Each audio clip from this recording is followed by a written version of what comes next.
वर्षानुवर्ष आपल्याबरोबर असणारी माणसं, आपल्याला ओळखणारी माणसं, आपल्यावर प्रेम करणारी माणसं, माया करणारी, कौतुक करणारी माणसं अगदी आपल्या जवळची आहेत असं आपल्याला वाटत असतं. वाटत काय, आपल्याला गॅरंटीच असते ही आपली माणसं आहेत.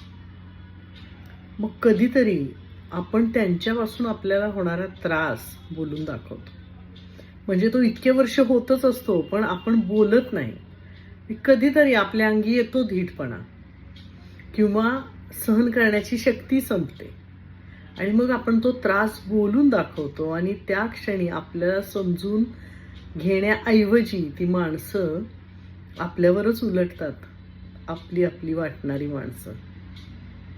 मग आपल्याबद्दल असणारं प्रेम, माया सगळं विसरल्या जातं आणि काय काय खोदून काढल्या जातं. तुझं असं, तुझं तसं, बाप रे. आपण संभ्रमात पडतो. ही आपली माणसं आपण समजत होतो. जोपर्यंत आपण त्यांच्या होला हो करत होतो, त्यांच्यापासून होणारा त्रास सहन करत होतो, म्हणजे नातं आपण निभावत होतो, तोपर्यंत सगळं छानच होतं. ज्या क्षणाला आपण आपल्याला खरं काय वाटतंय ते सांगितलं, त्या क्षणाला आपण वाईट झालो. खरं सांगू का, अशी माणसं असतील ना तर सोडून द्या.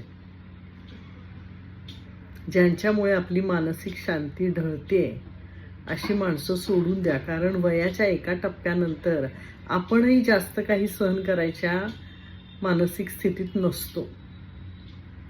कोणत्याही परिस्थितीत स्वतःचं मानसिक स्वास्थ्य आधी हा विचार करा.